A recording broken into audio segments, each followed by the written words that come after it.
Bonjour, bienvenue dans Instant Stress. Aujourd'hui, nous consacrons cet instant stress au régime cétogène ou au régime keto.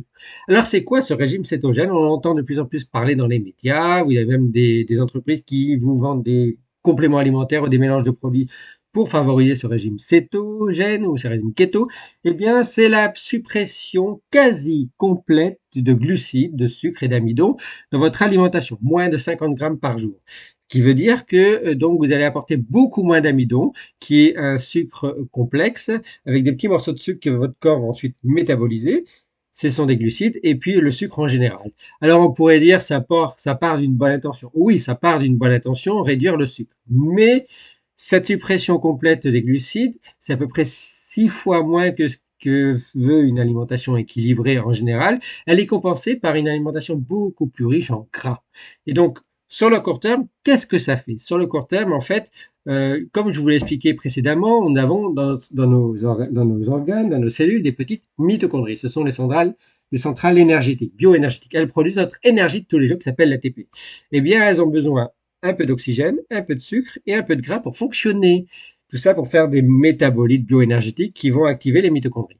Si vous enlevez cette part de sucre et vous favorisez beaucoup plus de gras, ça va forcer les mitochondries à fonctionner de manière un peu différente, à s'adapter.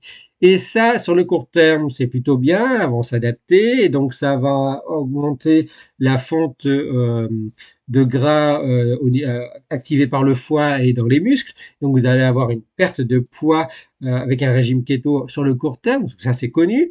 Néanmoins, dès que vous arrêtez ce régime cétogène, tout de suite vous avez l'effet yo-yo, vous reprenez du poids parce que vos mitochondries n'aiment pas cette adaptation, donc elles reviennent à une activité normale, un peu de sucre, un peu d'oxygène, un peu de gras. Si vous favorisez que le gras, elles vont faire un peu de poids, mais sur le long terme, c'est plutôt néfaste. Les études montrent que, en fait, évidemment, quand vous stimulez l'apport en gras et la diminution en sucre, ça va booster votre foie. Votre foie va faire une fonte de gras et va utiliser ce qu'on appelle le glycogène. Et donc pour ça, il va fabriquer de plus en plus, cette utilisation du gras va fabriquer ce qu'on appelle des corps cétoniques.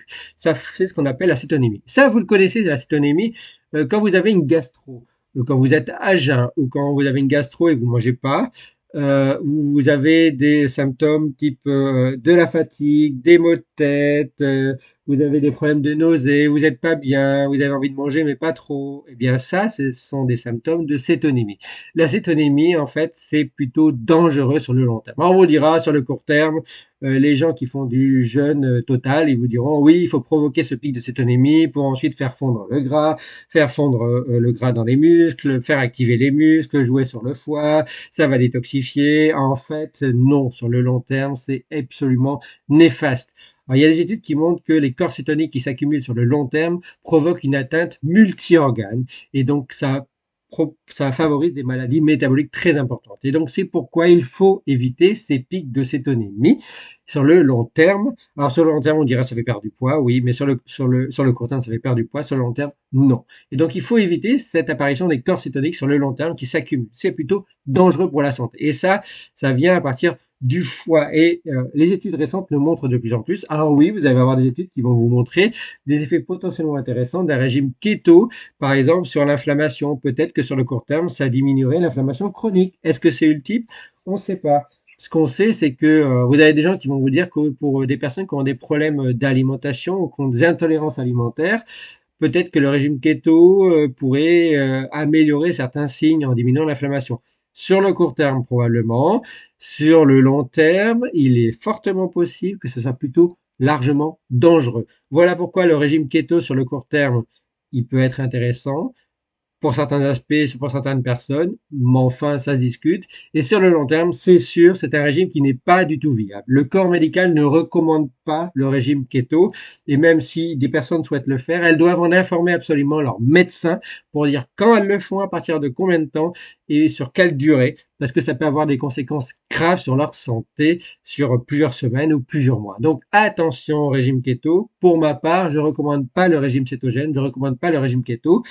C'est un peu comme le régime jeûne. Le jeûne total n'est pas recommandé pour la santé à cause de ces corps cétoniques, à cause des problèmes au niveau du foie et à cause des problèmes qui vont entraîner des altérations métaboliques sur vos mitochondries et votre métabolisme, sachant que les mitochondries sont liées à l'inflammation, au cancer, aux maladies neurodégénératives, aux maladies cardiovasculaires. Donc, attention à tout ça avec ces régimes. Soyez extrêmement prudents si vous le faites.